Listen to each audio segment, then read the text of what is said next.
मधुबन के बाबा, मधुबन के बाबा मुरली वाले, आपका क्या कहना, आपका क्या कहना। ओम शांति।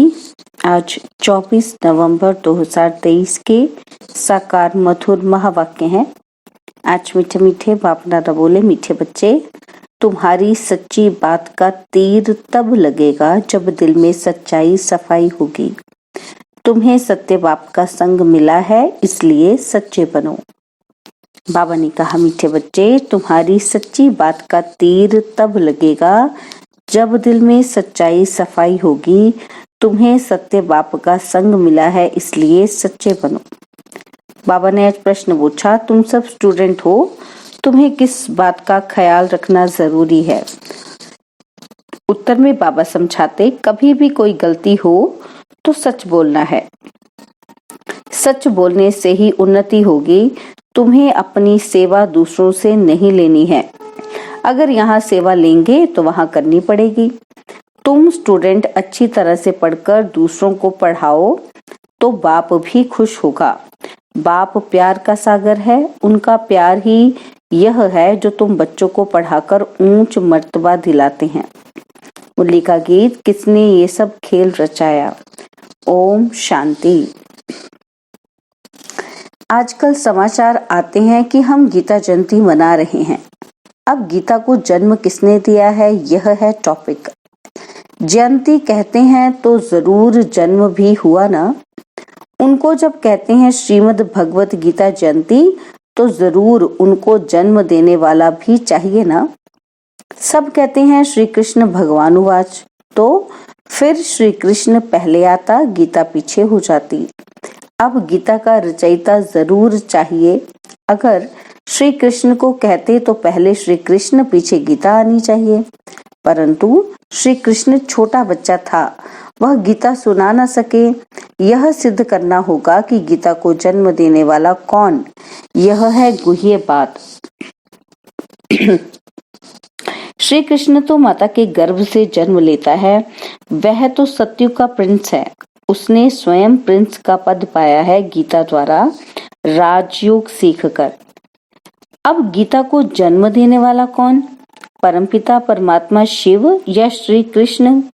श्री कृष्ण को वास्तव में त्रिलोकीनाथ त्रिकालदर्शी भी नहीं कह सकते हैं। त्रिलोकीनाथ त्रिकालदर्शी एक को ही कहेंगे। त्रिलोकीनाथ माना तीनों लोकों पर राज्य करते हैं। मूल, सूक्ष्म, स्थूल, इन तीनों को कहा जाता है त्रिलोकी।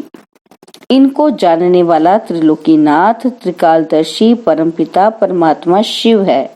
यह महिमा उनकी है, ना कि श्री कृष्ण की।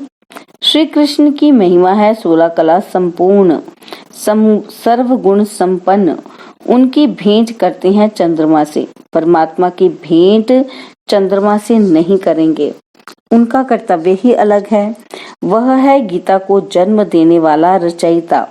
गीता के ज्ञान व राजयोग से ही देवताएं क्रिएट होते हैं। मनुष्य को देवता बनाने के लिए बाप को आकर नॉलेज देनी पड़ती है। अब वाले बड़े ही होशियार ब्रह्मा कुमार कुमारियां चाहिए। सभी एक जैसा समझा नहीं सकते। बच्चियां भी तो सब नंबरवार हैं। टॉपिक भी ऐसी रखी जाए कि श्रीमद् भगवद गीता को जन्म किसने दिया, इसके लिए कॉन्ट्रास्ट समझाना है। भगवान तो एक ही है, परमपिता परमात्मा शिव। उस ज्ञान सागर द्वारा ज्ञान सुनकर श्री कृष्ण ने यह पद पाया था। सहज राजयोग से ये पद कैसे पाया, यह समझानी देने पड़े। ब्रह्मा द्वारा ही पहले बाप ब्राह्मण रचते हैं। सभी वेदों शास्त्रों का सार सुनाते हैं। ब्रह्मा के साथ ब्रह्मा मुख वंशावली भी चाहिए। ब्रह्मा को ही त्रिकालदर्शी पने का ज्ञान मिलता है। त्रिलोकी अर्थात तीनों लोकों का भी ज्ञान मिलता है। तीनों काल आदि मध्य अंत को मिलाकर कहा जाता है और तीनों लोक अर्थात मूल, सूक्ष्म, स्थूल, वतन, यह अक्षर याद करने हैं। बहुत बच्चे भूल जाते हैं। भुलाया है देह अहंकार रूपी माया ने। तो गीता का रचयिता परमपिता परमात्मा शिव है, ना कि श्री कृष्ण। परमपिता परमात्मा ही त्रिकालदर्शी तथा त्रिलोकीनाथ है। श्री कृष्ण में व लक्ष्मी नारायण में ये नॉलेज है ही नहीं। हाँ, जिन्होंने ये नॉलेज बाप से पाई वह विश्व के मालिक बन गए। जब सदगति मिल गई फिर यह नॉलेज बुद्धि से गुम हो जाती है। सबका सदगति दाता वह एक ही है, वह पुनर्जन्म लेने वाला नहीं है। पुनर्जन्म शुरू हुआ सतयुग आदि से, कलयुग अंत तक 84 जन्म लेते हैं, यह समझानी देनी पड़ती है। सब तो 84 जन्म नहीं लेते। जिसने ये गीता लिखी उसको त्रिकालदर्शी नहीं कहेंगे। पहले ही लिखा कि श्री कृष्ण भगवानुवाच, यह एकदम रॉन्ग है। रॉन्ग भी होना ही जरूर। जब सब शास्त्र रॉन्ग हो तभी बाबा का राइट सुनाए। बरोबर ब्रह्मा द्वारा वेदों शास्त्रों का सच्चा सार सुनाते हैं, इसलिए उन्हें सत्य कहा जाता है। अब तुम्हारा है सत्य के साथ संग, जो तुमको सत्य बनाते हैं। प्रजापिता ब्रह्मा और उनकी मुख्य वंशावली यह जगदम्बा सरस्वती, प्रजापिता ब्रह्मा के सभी बच्चे आपस में भाई बहन ठहरे। कहाँ भी मंदिरों में जाकर भाषण करना चाहिए। घूमने फिरने की वहाँ बहुत आते हैं। एक को समझाया तो सत्संग लग जाएगा। शमशान में भी जाना चाहिए, वहाँ मनुष्यों को वैराग्य होता है। परंतु बाबा कहते मेरे भक्तों को समझाने से वे फट समझेंगे। तो शिव बाबा के मंदिर, लक्ष्मी नारायण के मंदिर में जाना पड़े। लक्ष्मी नारायण को बाबा मम्मा नहीं कहते, शिव को बाबा कहते हैं। जरूर मम्मा भी होगी, वह है गुप्त। शिव बाबा जो रचयिता है उनको माता पिता कैसे कहते हैं, यह गुप्त बात कोई भी जान ना सके। लक्ष्मी नारायण को एक ही अपना बच्चा होगा, बाकी इनका नाम है प्रजापिता ब्रह्मा। विष्णु और शंकर को ऊंच नहीं रखते, ऊंच त्रिमूर्ति ब्रह्मा को रखते हैं। जैसे रचता शिव परमात्मा को कहते हैं, ऐसे ही ब्रह्मा को भी रचता कहा जाता है। वह तो अविनाशी है ही। रचताक्षर कहेंगे तो पूछेंगे कैसे रचा, वह तो रचता है ही, बाकी रचना होती है ब्रह्मा द्वारा। अब ब्रह्मा द्वारा परमात्मा सब आत्माओं को सृष्टि के आदि मध्य अंत का नॉलेज देते हैं। वेद शास्त्र आदि सब हैं भक्ति मार्ग की सामग्री। भक्ति मार्ग आधा कल्प चलता है, यह है ज्ञान कांड। जब भक्ति मार्ग पूरा होता है तब सब पतित तमो प्रधान बन जाते हैं। तब मैं बाप आता हूँ। पहले सतो प्रधान से सतो रजो तमो में आते हैं। ऊपर से जो पवित्र आत्माएं आती हैं, उन्होंने कोई ऐसा कर्म नहीं किया है जो उनको दुख भोगना पड़े। क्राइस्ट के लिए कहते हैं उनको क्रॉस पर चढ़ाया, परंतु यह तो हो ना सके। नई आत्मा जो धर्म स्थापन करने अर्थ आती है, उनको दुख मिल नहीं सकता, क्योंकि वह तो कर्मातीत अवस्था वाला मैसेंजर धर्म स्थापन करने आया। लड़ाई में भी जब कोई मैसेंजर भेजते हैं तो वो सफेद झंडी ले आते हैं, जिससे वे लोग समझ जाते हैं कि ये कोई मैसेज ले आया है। उनको कोई तकलीफ नहीं देते हैं। तो मैसेंजर जो आते हैं उनको कोई क्रॉस पर चढ़ा ना सके। दुख आत्मा ही भोगती है। आत्मा निर्लेप नहीं है, ये लिखना चाहिए। आत्मा को निर्लेप कहना रॉन्ग है। यह किसने कहा? शिव भगवानुवाच। यह पॉइंट तुमको नोट करनी चाहिए। लिखने के लिए बड़ी ही विशाल बुद्धि चाहिए।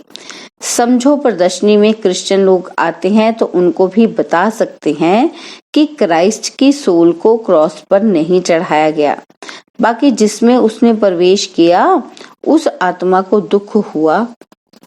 तो ऐसी बातें सुनकर वंडर खाएंगे। उस पवित्र आत्मा ने आकर धर्म स्थापन किया।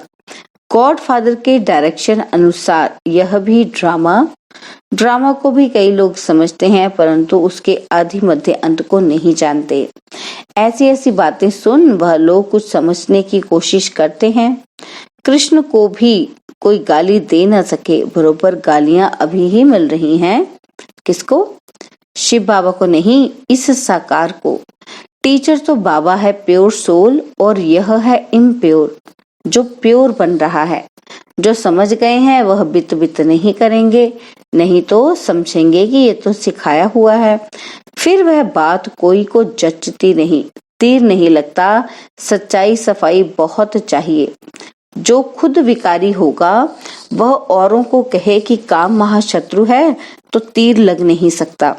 जैसे पंडित का मिसाल, राम राम कहने से नदी व सागर पार कर जाएंगे, यह अभी की बात है। शिव बाबा कहते हैं, मुझे याद करने से तुम इस विशेष सागर से पार हो जाएंगे। कौन सा सागर? ये पंडित नहीं जानते। वैशाल्य से शिवालय में चले जाएंगे। बड़ी अच्छी रीति से श्रीमत पर चलना है। कहते हैं ना कि बाबा चाहे प्यार करो चाहे ठुकराओ, यहाँ तो फिर सिर्फ समझानी दी जाती है तो भी कई मुर्दे बन जाते हैं। बच्चों को तो पढ़ना लिखना पड़ता है। बाप प्यार का सागर है, अर्थात पढ़ाकर ऊंच मर्तबा दिलाते हैं, यही प्यार है। बाबा जब पढ़ाता है तो पढ़कर औरों को भी पढ़ाना है। बाप को खुश करना है, बाप की सर्विस में तत्पर रहना है। बाप की यही सर्विस है कि अपने तन मन धन से भारत की सच्ची सेवा करो। तुम्हें तो बुलंद आवाज से समझाना चाहिए, सभी नंबरवार हैं, राजधानी में भी नंबरवार होंगे। टीचर समझ जाते हैं कि ये दैवी राजधानी में क्या नंबर लेंगे। सर्विस से समझ सकते हैं कौन कौन मुख्य बनेंगे। खुद भी समझते हैं कि हम बाबा मम्मा जितनी सर्विस नहीं करते तो दास दासियां बनना पड़ेगा। आगे चलकर तुम सबको सारा ही मालूम पड़ेगा। हम श्रीमत पर ना चलें, सब क्लियर हो जाएगा। तुम बच्चे इस समय स्टूडेंट हो। इस समय तुम अपनी दास दासियां बनाएंगे तो खुद भी दासी बनना पड़ेगा। यहाँ महारानी बनना देह अभिमान है। सच कहना चाहिए कि बाबा ये भूल हुई। अभी संपूर्ण तो सभी बने नहीं हैं। इम्तिहान में जब ना पास होते हैं तो शर्माते भी हैं। बाबा का रात्रि में ख्याल चला कि मनुष्य 21 जन्म कहते, गायन भी करते। अभी यह ईश्वरीय जन्म एक अलग है। 8 जन्म सतयुग में, 12 जन्म त्रेता में, 21 जन्म द्वापर में और 42 जन्म कलयुग में। यह तुम्हारा ईश्वरीय जन्म सबसे ऊंच जन्म है जो एडॉप्टेड है। तुम ब्राह्मणों का ही यह सौभाग्यशाली जन्म है। अच्छा, मीठे मीठे सिकिलते बच्चों प्रति माता पिता बाप दादा का याद प्यार और गुड मॉर्निंग। रूहानी बाप की रूहानी बच्चों को नमस्ते। हम रूहानी बच्चों की रूहानी बाप दादाजी को दिलवा जान सिकवा प्रेम से नमस्ते। ओम शांति। प्यारे बाबा, मीठे बाबा, मेरे बाबा, शुक्रिया बाबा, शुक्रिया बाबा, शुक्रिया। धारणा के लिए पहला पॉइंट है, प्यार के सागर बाप के प्यार का रिटर्न करना है। अच्छी तरह पढ़कर फिर पढ़ाना है, श्रीमत पर चलना है। सेकंड पॉइंट है, सच्चाई और सफाई से पहले स्वयं में धारणा कर फिर दूसरों को धारण करानी है। एक बाप के संग में रहना है। बाबा ने आज वरदान दिया कि निमित्त आत्माओं के डायरेक्शन के महत्व को जान, पापों से मुक्त होने वाले सेंसिबल भव। निमित्त आत्माओं के डायरेक्शन के महत्व को जान, पापों से मुक्त होने वाले सेंसिबल भव। जो बच्चे सेंसिबल हैं वो कभी ये नहीं सोचते कि ये निमित्त आत्माएं जो डायरेक्शन दे रही हैं शायद कोई के कहने से कर रही हैं। निमित्त बनी हुई आत्माओं के प्रति कभी यह व्यर्थ संकल्प नहीं उठने चाहिए।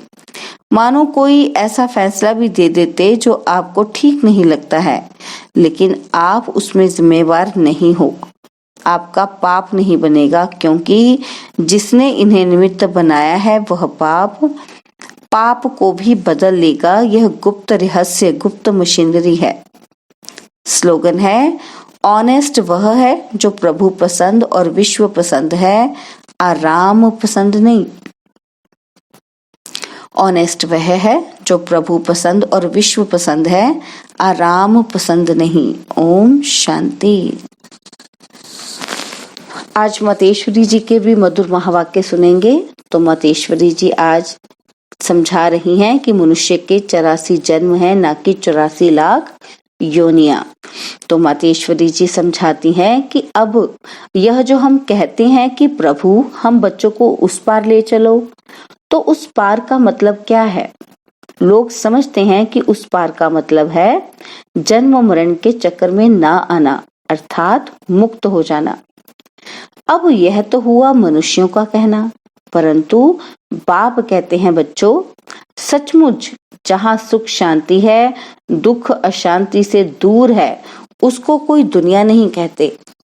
जब मनुष्य सुख चाहते हैं तो वो भी इस जीवन में होना चाहिए। अब वो तो सतयुगी बैकुंठ दुनिया, देवताओं की दुनिया थी, जहाँ सर्वदा सुखी जीवन थी। उसी देवताओं को अमर कहते थे। अब अमर का भी कोई अर्थ नहीं है। ऐसे तो नहीं कि देवताओं की आयु इतनी बड़ी थी कि जो कभी मरते ही नहीं थे। अब ये कहना उन्हों का रॉन्ग है, क्योंकि ऐसे है नहीं। उनकी आयु कोई सतयुग त्रेता तक नहीं चलती है, परंतु देवी देवताओं के जन्म सतयुग त्रेता में बहुत हुए हैं। 21 जन्म तो उन्होंने अच्छा राज्य चलाया है, फिर 63 जन्म द्वापर से कलयुग के अंत तक टोटल उन्हों के जन्म चढ़ती कला वाले 21 हुए और उतरती कला वाले 63 हुए।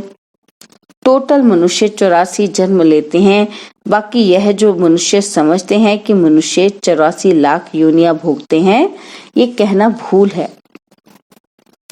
अगर मनुष्य अपनी योनि में सुख दुख दोनों पार्ट भोग सकते हैं, तो फिर जानवर योनि में भोगने की जरूरत ही क्या है? अब मनुष्यों को ये नॉलेज ही नहीं। मनुष्य तो 84 जन्म लेते हैं, बाकी सृष्टि पर जानवर, पशु, पंछी आदि टोटल 84 लाख योनियां अवश्य हैं। अनेक किस्म की जैसे पैदाइश है, उसमें भी मनुष्य योनि में ही अपना पाप पुण्य भोग रहे हैं और जानवर अपनी योनियों में भोग रहे हैं। ना कि मनुष्य जानवर की योनि लेता है और ना जानवर मनुष्य योनि में आता है। मनुष्य को अपनी योनि में भोगनी पड़ती है तो दुख सुख की महसूसता आती है। ऐसे ही जानवर को भी अपनी योनि में सुख दुख भोगना है, मगर उन्होंने ये बुद्धि नहीं कि ये भोगना किस कर्म से हुई है। उन्हों की भोगना को भी मनुष्य फील करता है, क्योंकि मनुष्य है बुद्धिमान। बाकी ऐसे नहीं कि मनुष्य कोई 84 लाख योनियां भोगते हैं। जैसे देखो, गुरु नानक साहब ने ऐसे महावाक्य उच्चारण किए हैं कि अंत काल में जो पुत्र सिमरे, ऐसी चिंता में जो मरे, सुअर की योनि में वल वल उतरे। परंतु इस कहने का मतलब यह नहीं है कि मनुष्य कोई सूकर की योनि लेता है, परंतु सूकर का मतलब यह है कि मनुष्य का कार्य भी ऐसा होता है जैसे जानवरों का कार्य होता है। बाकी ऐसे नहीं कि मनुष्य कोई जानवर बनते हैं। अब यह तो मनुष्यों को डराने के लिए शिक्षा देते हैं। तो अपने को इस संगम समय पर अपनी जीवन को पलटाए, परमात्मा से पुण्य आत्मा बनना है। अच्छा, ओम शांति। और अब यह एक बहुत अच्छी वीडियो भी जरूर देखें।